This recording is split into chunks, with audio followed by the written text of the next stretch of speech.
शिवा शिवा, ऐसा क्यों हुआ नैनी? कुमकुम का नीचे गिरना तो शुभ नहीं होता ना? किसको? और किसको? विशाल जीजाजी को ही। सुमन, मेरी बात सुनो। नैनी, टेंशन मत लो। सेंटिमेंट्स को मानना चाहिए, लेकिन इतना भी भरोसा मत करो कि हमें टेंशन हो जाए।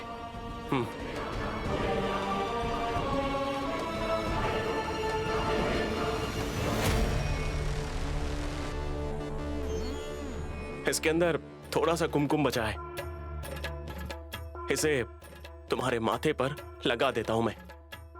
अम्बा, शिव शंभू। डम्मो डम्मा। आपने ऐसा बोला, इसका मतलब कुछ तो है।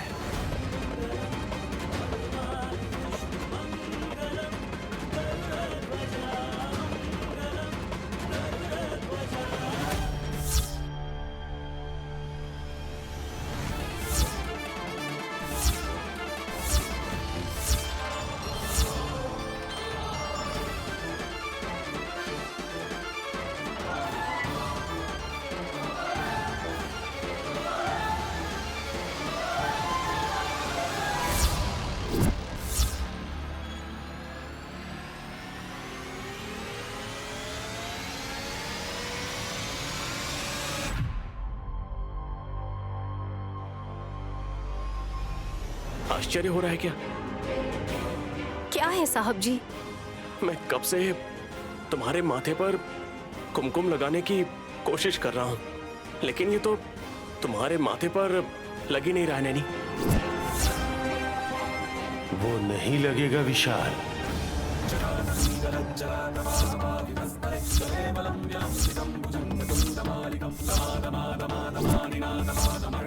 नैनी अपने आप को कुमकुम लगाने की कोशिश करेगी तो भी नहीं होगा।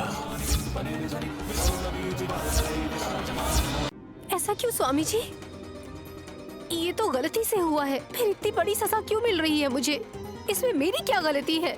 बोला था ना नैनी, आषाढ़ मास में सब लोगों को संभल कर रहने के लिए। कुमकुम नहीं लगाती तो मेरी दीदी अच्छी नहीं दिखती। ये सब तुम्हारी वजह से हुआ है। मैंने क्या कुमकुम गिरा दिया क्या? पर तुमने ही तो जूस गिरा दिया है ना छोटी। मैंने तो सोचा कि ये सब गलती से हो गया, लेकिन नैनी के नसीब में कुमकुम लगाने का योग ही नहीं है। मतलब विशाल ब्रो, मुंह बंद कीजिए। विसल बजाने के टाइम पर आपके मुंह में मच्छर घुस जाएंगे, इसीलिए कह रही हूँ। स्वामी, मुझे कुछ होगा इसकी टेंशन मुझे नहीं है, लेकिन नैनी टेंशन में रहेगी मुझे अच्छा नहीं लगता है, इसलिए आपसे पूछ रहा हूँ। बताता हूँ विशाल। तो परिष्कार के हिसाब से देखेंगे तो बहुत सारी अजीबोगरीब चीजें होंगी। अजीबोगरीब चीजें? निर्लक्ष्य करेंगे तो उसका परिष्कार भी हो सकता है। वो सब कुछ हम करेंगे स्वामी जी। हम लोगों की सारी गलतियां माफ करके नैनी बहन को कुमकुम लगाने का भाग्य दीजिए। जरूर बेटी।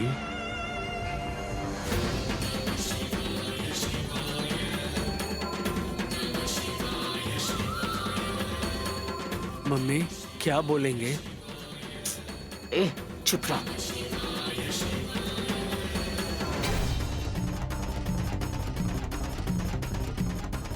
बताइए स्वामी जी। अगर नैनी के माथे पे कुमकुम लगाना है तो तुम्हारे पेट में जो बच्चा है तो उसके पिता का खून उसके माथे पे लगाना चाहिए।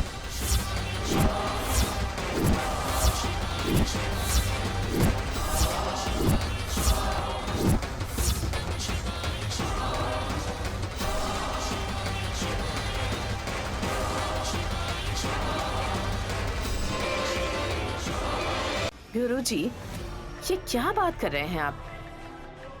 सुमन मेरी छोटी बहू है, विक्रांत मेरा छोटा बेटा है।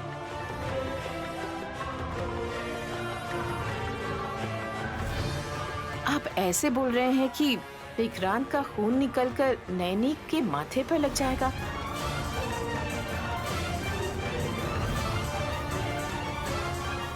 स्वामी जी के बातों का कोई मतलब ही नहीं है। इतनी उम्र हो गई है, शायद इसीलिए दिमाग काम नहीं कर रहा है। वल्लभ वल्लभ वल्लभ वल्लभ वल्लभ, क्या सोच के ऐसी बातें बोल रहा है?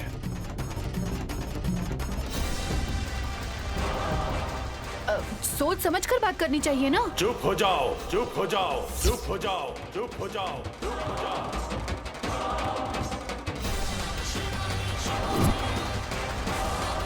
गुरुजी शांत हो जाइए। आप जो बोल रहे हैं उसके अंदर की बातें इन लोगों को समझ में नहीं आएंगी। सही कहा स्वामी जी, इस जन्म में उनको उसके बारे में नहीं समझ में आएगा, तो ये सब छोटी चीजें हैं ना। सच है, कल तक इन्हें समझ में आ गया तो अच्छा है।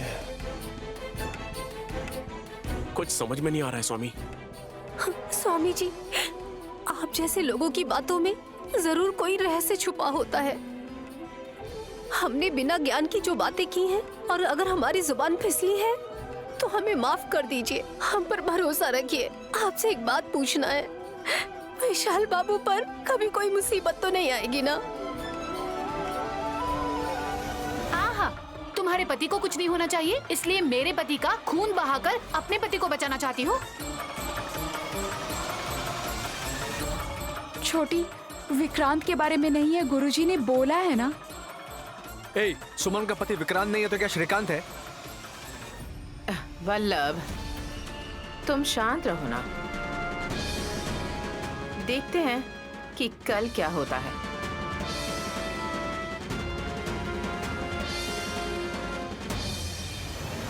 चौबीस घंटे में जो सोच न सके घटनाएं बहुत होती रहेंगी, यही कह रहे हैं ना स्वामी जी? इतना ही समझ में आना चाहिए।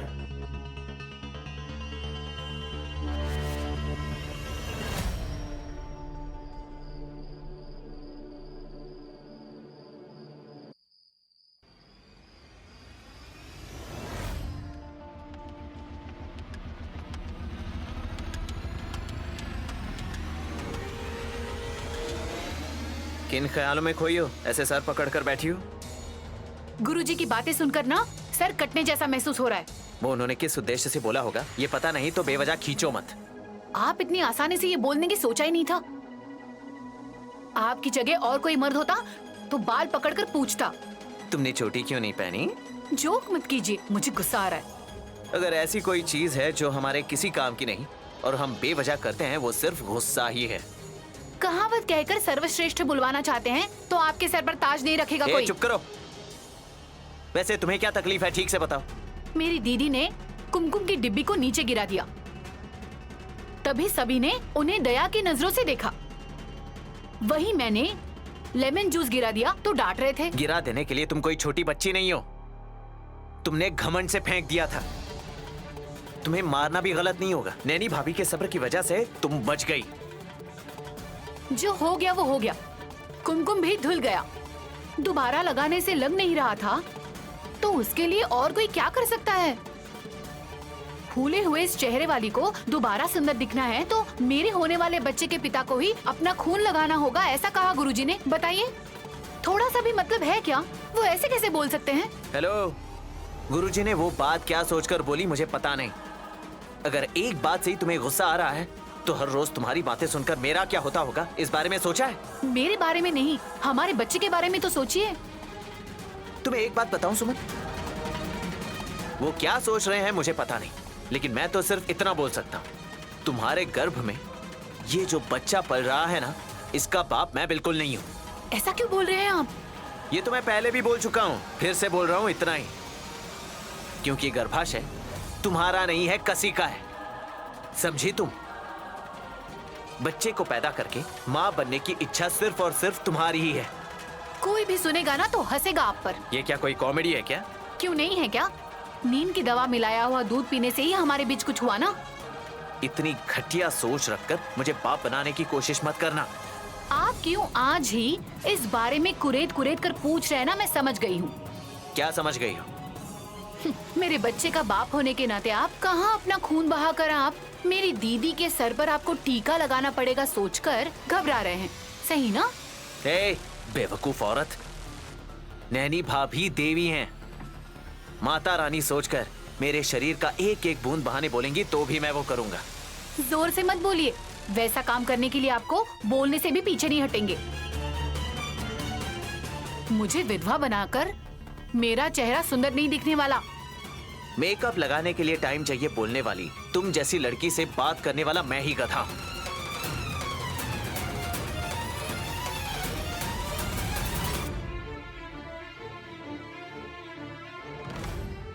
नैनी, साहब जी आप आ गए?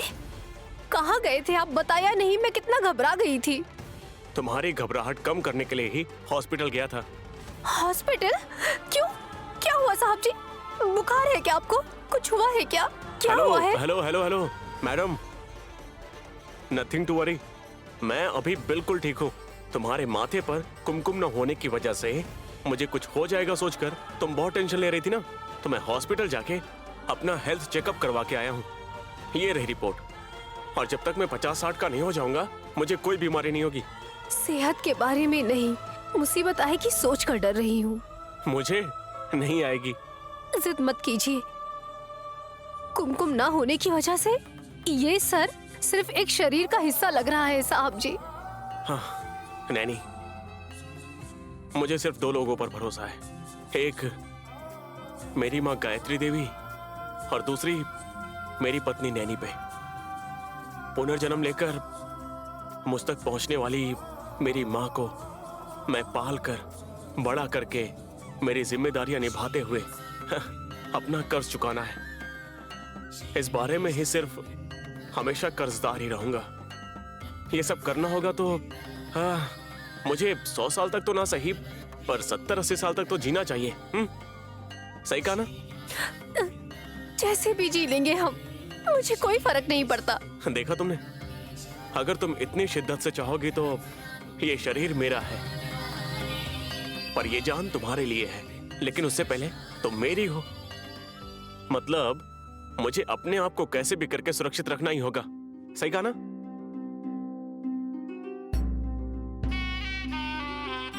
नैनी, मुझे देखो। मुझे ऐसे देख पाएंगे साहब जी? हे, तुम्हें एक बात बताऊं? मैंने जो तुम्हें सिंदूर लगाया था वो तुम्हारे साथ ही 100 साल तक हो, ये तुम सोच सकती हो। गलत नहीं है, लेकिन शादी से पहले तुम्हारे माथे पर कोई कुमकुम लगाता था क्या? कोई नहीं लगाता था, मैं खुद ही लगा लेती थी। और वो भी देवी माँ का कुमकुम। देखा ना, पहले से ही भगवान पे विश्वास रखने वाली तुम अभी डर रही हो। थोड़े दिन पहले ही आस्तिक बनने वाला मैं, मुझे कुछ नहीं होगा, सब कुछ वो विशालाक्षी देवी माँ ही देख लेंगी, ऐसा सोचकर बेफिक्र हूँ। रिपोर्ट्स देखो ना। जरूरत नहीं है साहब जी, आपके शरीर में खून सही तरीके से है या नहीं है उसके लिए ये कागज देखने की जरूरत नहीं है। मेरे शरीर पर लगा हुआ खून किसका था वही सोच रही हूँ। इस बारे में मुझे सोचने पे मजबूर कर दिया तुमने। सुमन को बच्चा होना तय है, और इसके पीछे कौन जिम्मेदार है? माता पिता ही ना। I mean, सुमन, विक्रांत, वही दोनों ना। इसमें गलत सोचने का कोई सवाल नहीं उठता है साहब जी, पर स्वामी जी ने आखिर ऐसा क्यों बोला होगा यही सोच रही हूँ। कल जैसे भी हो क्लैरिटी मिल जाएगी नैनी। तब तक के लिए आपको संभल कर रहना होगा साहब जी। तुम फिर से वही बात कर रही हो नैनी। मैं डरा नहीं रही हूँ, लेकिन उसके लिए हमें अपनी आंखें खोल कर रखनी होगी साहब जी। तुम्हारी मर्जी, लेकिन सुबह होने तक तुम मुझे ही देखती रहोगी शायद, इसलिए मैं सोने जा रहा हूँ। Good night.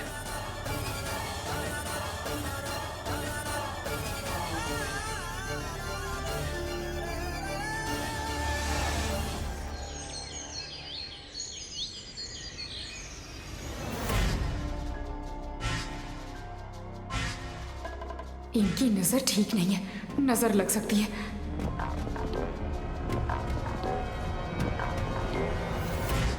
क्या हुआ? क्या छुपा रही हो? देख लिया क्या सासू माँ? तुम नहीं दिखाओगी तो मैं कैसे देखूंगी हासिनी? अरे रे, आप मुझे ऐसे बड़ी बहू बुलाती हैं तो कितनी प्यारी लगती है। ए, यही बात तुम दूर रहकर भी बोल सकती हो। आपसे मुझे बहुत प्यार है ना? उतना भी नहीं है, लेकिन इसमें क्या है पहले ये दिखाओ। कुछ नहीं है सासू माँ, आप सामने से हटिए। दिखाओगी या नहीं? नहीं दिखाऊंगी तो? मेरे रूम से कुछ उठा कर लाई हो कहकर मैं पुलिस में कंप्लेन कर दूंगी। रहने दीजिए। आप तो बस चाहती हैं कि मुझे किसी भी तरह से नीचा दिखा दें। देख लीजिए। साड़ी है? पहनने के लिए है, सोना नहीं है ये। किसके लिए है? आप ऐसा मत पूछिए सासू माँ, बहन के लिए लेकर आई हूँ। गुरुजी ने कहा कि माँ की कृपा रहनी चाहिए, तो बहन को भी लाल रंग की साड़ी पहनने के लिए कहा था, इसीलिए साड़ी लेकर आई हूँ मैं। अच्छा है, जाकर दे दो। थैंक्स सासू माँ, जल्दी छोड़ने के लिए।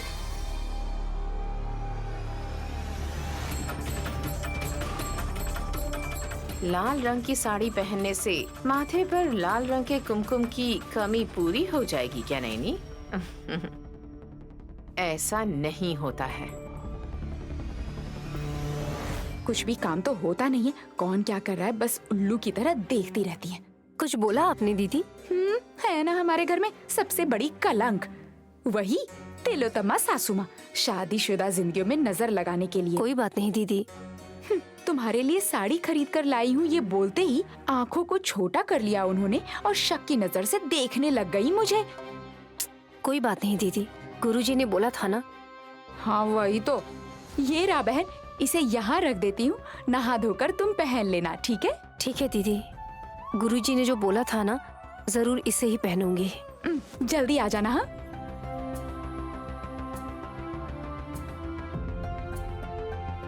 मेरे बारे में इतना सोचने वाली, साथ देने वाली हासिनी दीदी ही है एक।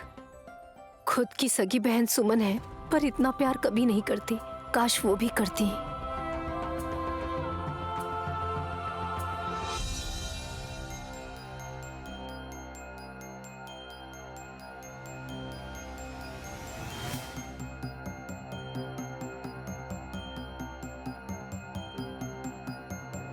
हासिनी ने कौन से रंग की साड़ी लाई है, नैनी देखे बिना ही चली गई। मेरे लिए बहुत अच्छा है। माथे पर कुमकुम ना होने की वजह से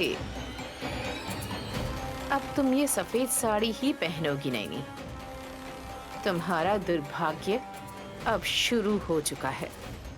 सबको लगना चाहिए कि विशाल को कुछ भी हुआ तो इसके लिए जिम्मेदार तुम ही हो।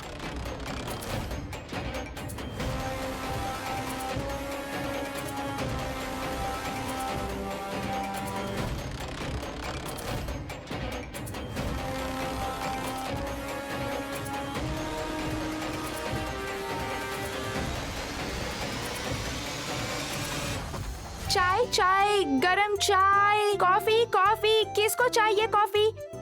आइए मैडम आइए। रेलवे स्टेशन में ऐसे पागलों की तरह कौन चिल्लाता है रे पागल? मेहनत से काम करने पर किसी को दिखाई नहीं देता ना, ऐसे बोलने के अलावा हमारे पास रास्ता नहीं है, किसी को दिखाई नहीं देगा। बहू, तुम्हारी मेहनत के लिए बेस्ट शेफ का अवार्ड मैं तुम्हें दिलाऊंगा। तुम्हारा टैलेंट मैं जानता हूँ। चाय अच्छी बनी है भाभी। वो कॉफी है विक्रांत।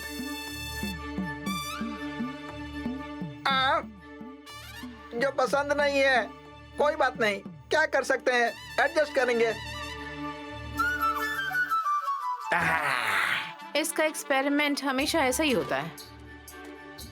इसीलिए तो मैंने चाय कॉफी छोड़ दी है, सिर्फ दूध ही पीती हूँ मैं। पूरा घड़ा ही पी जाती हो पता है। मतलब? ये कहावत है सासू माँ, आप पीजिए ना। रहने दो।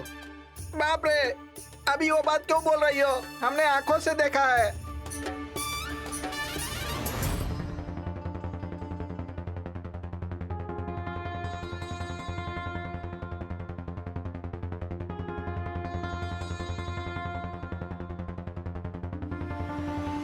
गायत्री बेटी, यहाँ से क्या देख रही हो?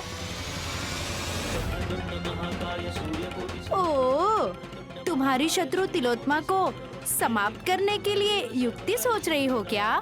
चलने दो फिर।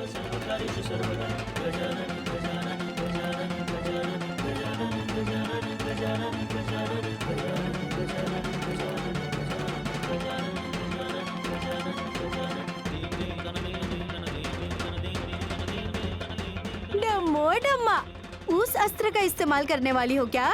ठीक है ठीक है।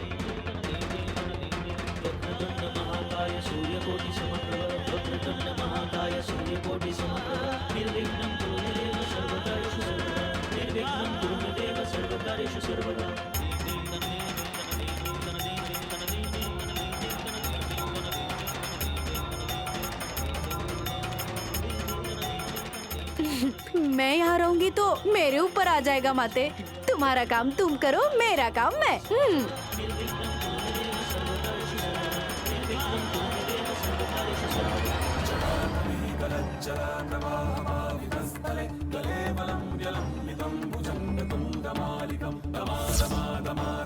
चाय थी कि कॉफी पता नहीं, लेकिन टेस्ट बहुत अच्छा था बहू।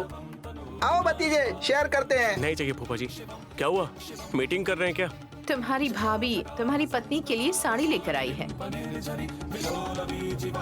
उस बारे में घर वालों को पता नहीं है विशाल।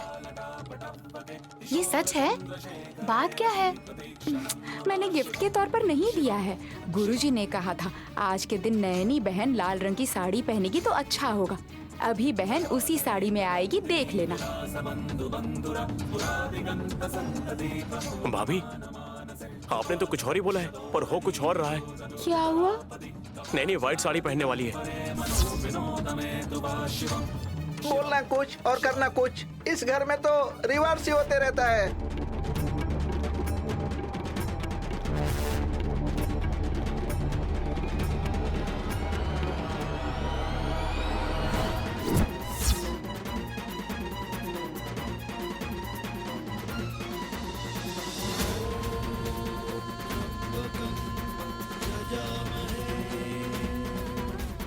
ये क्या बहन, सफेद साड़ी पहनकर आई हो? आप जो साड़ी लाई थी वही है ना दीदी? इसे ही पहनने के लिए बोला था ना?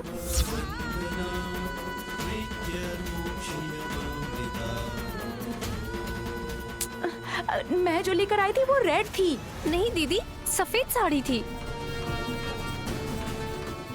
नहीं नहीं, एक मिनट रुको ना। हासिनी, तुम परेशान मत हो।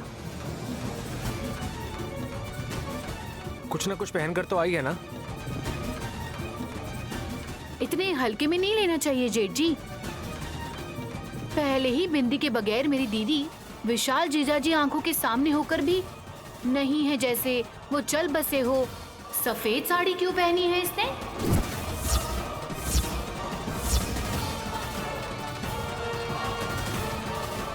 Shut up! सफेद साड़ी पहनने से उसका जो मतलब तुम निकाल रही हो ना, वो तुम जैसी औरत ही सोच सकती है।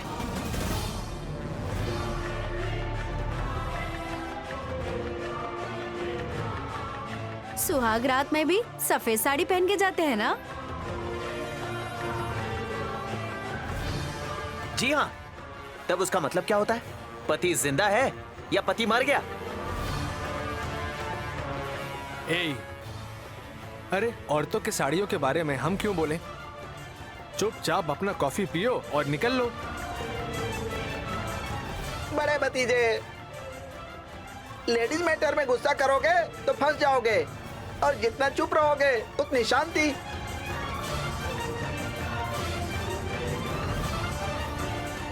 आप लोग इसे लाइटली ले सकते हैं, बट मैं इस इशू को सीरियसली ही लूंगी। सासू माँ, आपने भी देखा था ना?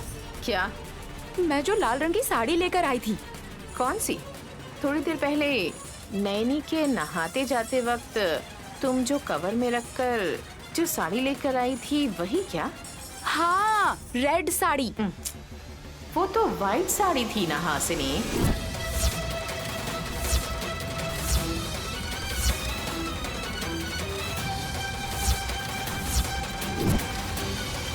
वही साड़ी नैनी को देने के लिए तुम हड़बड़ी में उसके कमरे में गई थी ना?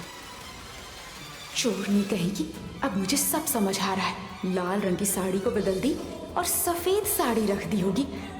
बूढ़ी होकर बिस्तर पर ही पड़ी रहेगी, मरने तक जीना हराम कर दूंगी। मन में कुछ सोच रही हो शायद। बाहर बोलूंगी तो अच्छा नहीं रहेगा। डबल मीनिंग होगा तो बिल्कुल मत बोलना बहू। वैसे भी इस घर में चीजों से ज्यादा गलतफहमियां भरी हुई हैं।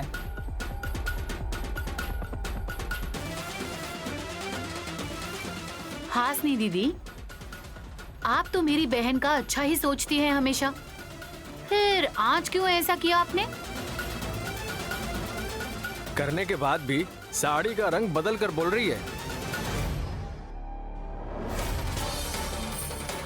भैया, भाभी झूठ नहीं बोलेंगी। इसका मतलब क्या है विशाल? मैं झूठ बोल रही हूँ क्या?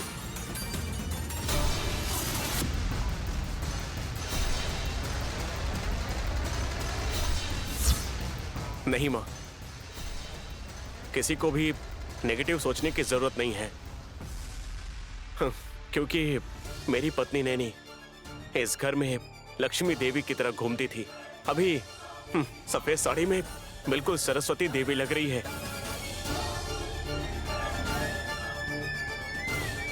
करेक्ट ब्रो, अभी समझ में आया मुझे पति पत्नी के बीच अंडरस्टैंडिंग कैसे होनी चाहिए। मुझे बताने की जरूरत नहीं है।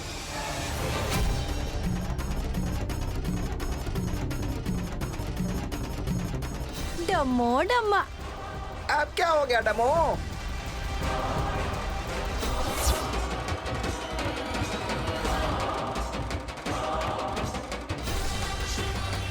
सासू माँ,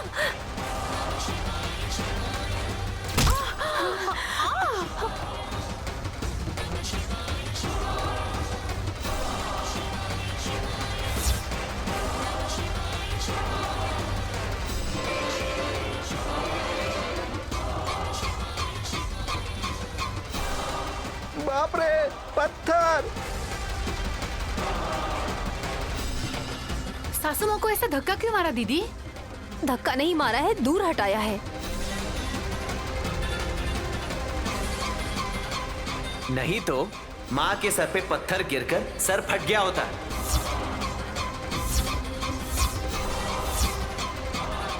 हे, यहाँ किसने फेंका इसे?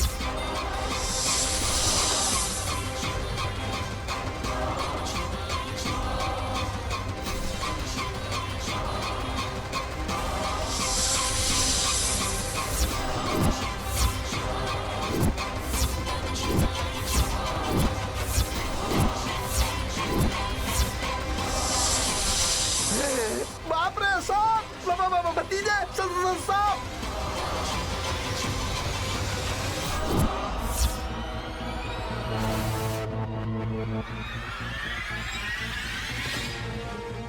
नागराज, आप वहाँ ऊपर क्या कर रहे हैं?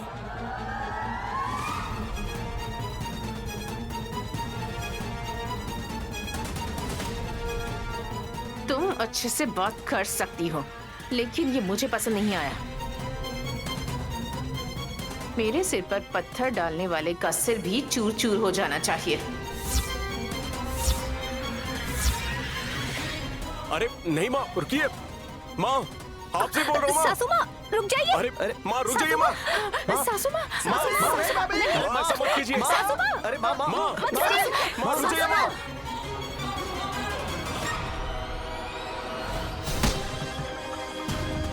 माँ,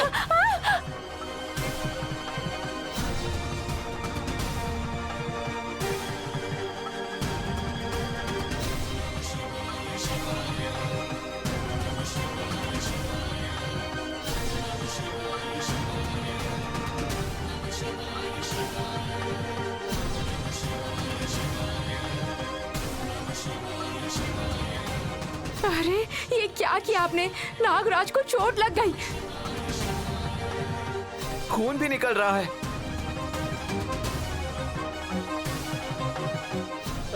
मम्मी, इधर ही गिरने वाला है क्या?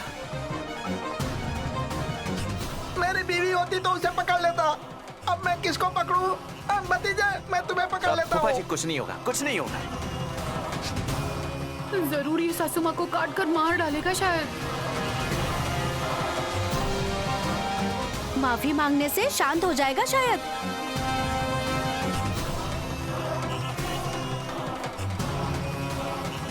मम्मी सॉरी बोल दो ना मम्मी। मैं क्यों कहूंगी? बोलिए भाभी, सॉरी बोल देंगी तो आपकी जायदाद नहीं जाएगी बल्कि हमारी जान बच जाएगी। मुझ पर हमला करने का सोचा है तो मैं भी तो बदले में कुछ न कुछ करूंगी ना। वो विषय नागराज जी को समझ आएगा, तब तक आपका काम तमाम हो जाएगा।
नैनी, तुम सांप के सामने क्यों खड़ी हो? हटूंगी तो सासू माँ जी की जान को खतरा होगा साहब जी।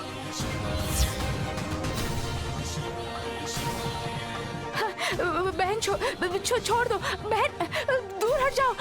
नैनी, नहीं नैनी। तुम्हारे पास आ गया बहू, सर ऊंचा कर रहा है, कहीं तुमको काट न ले बहू। नहीं बहू, इधर आ जाओ।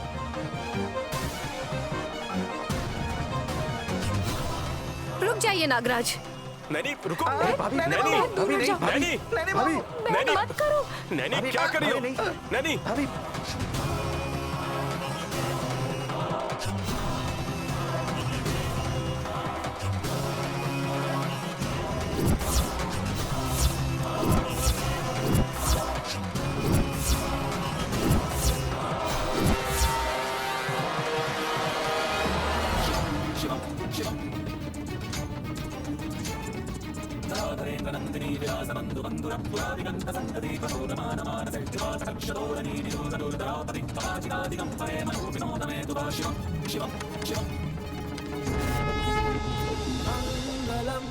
भगवान विष्णु मंगलम, भगवान विष्णु मंगलम, गरुड़ध्वजा मंगलम, गरुड़ध्वजा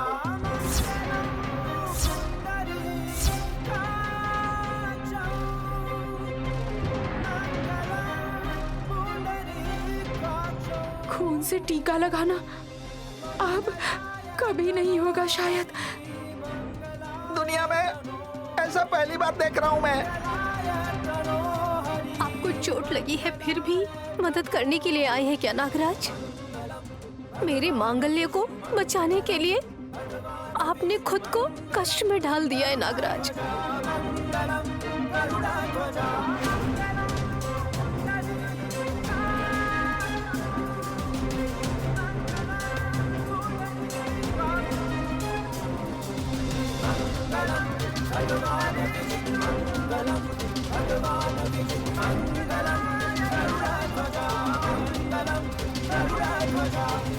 डम्मो डम्मा चला गया है, अब डर कैसा?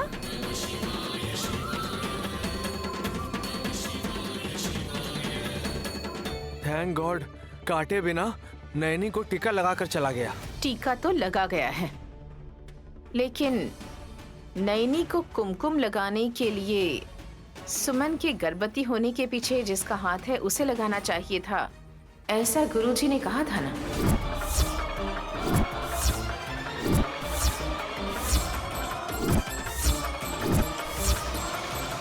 मतलब सासू माँ जो कहना चाहती हैं, छोटी के बच्चे का बाप। चुप हो जाइए आप। मेरे साथ क्या हो रहा है? इस घर में क्या हो रहा है? ऐसी अजीब बातें क्यों हो रही है? मैं तो समझ ही नहीं पा रही हूँ।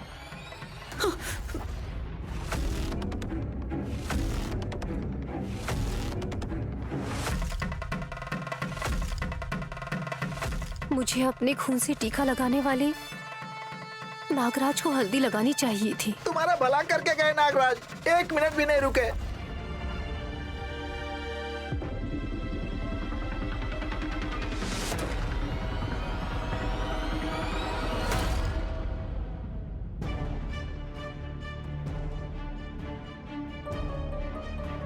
रात होने के बाद भी घर से बाहर आई हो, मतलब तुम्हारे मन में चल रहा कोलाहल तुम्हें सोचने पे मजबूर कर रहा है। मैं समझ रहा हूँ। बिना बताए कुछ भी समझने वाले बड़े महात्मा हैं आप, इसलिए आपसे साफ पूछ रही हूँ स्वामी जी। मेरे माथे पर नागराज ने अपने खून से टीका किया है, मुझे सुहागन की तरह देखने के लिए कोशिश की, हमेशा उनकी कर्जदार रहूंगी। लेकिन आपने एक बात बोली थी, लेकिन वहाँ कुछ और ही हुआ। पर वहाँ पर तो आपने जो बात कही थी, मुझे वही बात परेशानी में डाल रही है स्वामी जी। बताया था ना बेटी, सुमन के पैदा होने वाले बच्चे का बाप ही तुम्हें तिलक लगाएगा। तिलक लगाने वाले नागराज थे। नहीं है? कौन बोल रहा है? नागराज जी का सुमन के गर्भ में पल रहे बच्चे से क्या संबंध है? स्वामी जी, कभी कभी आपकी बताई बातें मैं बिल्कुल समझ नहीं पाती हूँ स्वामी जी, और ऐसे में आप मुस्कुराएंगे तो मेरा शक और बढ़ने लगता है। ऐसे में क्या करूँ मैं? नहीं, त्रिनेत्र धारणी तुम हो, भविष्य जान सकती हो, लेकिन हो रहे काल में घट रही घटनाओं को पहचान नहीं सकती हो। इसीलिए तुम सवालों के चंगुल में फंस गई हो। इसलिए अगर समझना है तो सोचना पड़ेगा। सोचकर हालत खराब हो गई है, समाधान तो मिल ही नहीं रहा स्वामी जी। अब आप ही इसका समाधान निकालिए, आप ही सच बताइए। अपनी बहन का बर्ताव देखते ही तुम्हें समझ जाना चाहिए था। अजीब सा बर्ताव कर रही है, इसके बारे में सबको बताऊंगी तो तुम्हारी बहन पूरी तरह से पागल हो चुकी है, ये बोलकर सलाह देंगे मुझे। सुमन गर्भवती भी है, अस्पताल लेकर जाऊंगी तो उसकी सारी मेहनत पर पूरी तरह से पानी फिर जाएगा। बस इसीलिए नहीं जाती हूँ। अजीब बर्ताव मतलब? एक बात में बोलो बेटी। वो जब गर्भवती बनी थी तो खुश थी, उसके बाद सुमन की बातों में, हाथों में बदलाव आने लगा। उसको जब गुस्सा आता है तो उसकी आंखें सांप जैसी हो जाती हैं। गुस्सा किस लिए आता है? उसके गर्भ के बारे में बात करने से वो गुस्सा होने लगती है। समझ गई क्या नैनी? सुमन क्यों ऐसे बदल रही है? अभी भी नहीं समझ आ रहा है स्वामी जी। आपके बोलने से मेरा मन घबरा रहा है। राहु काल है, मतलब सर्प दोष का समय है। अभी रहस्य नहीं बता सकता। मेरी बहन ये अजीब बर्ताव करके ही अपना खुद का नुकसान कर लेगी स्वामी जी, सोचकर घबरा रही हूँ। कोई बात नहीं। आषाढ़ पूर्णिमा के दिन, मतलब गुरु पूर्णिमा के दिन, सुमन का एक सांप का संबंध क्या है तुम सबको पता चलेगा। शुभम बोयार, जाओ। ठीक है स्वामी जी।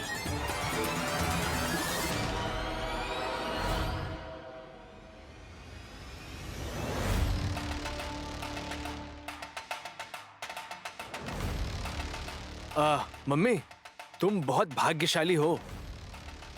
किस बारे में?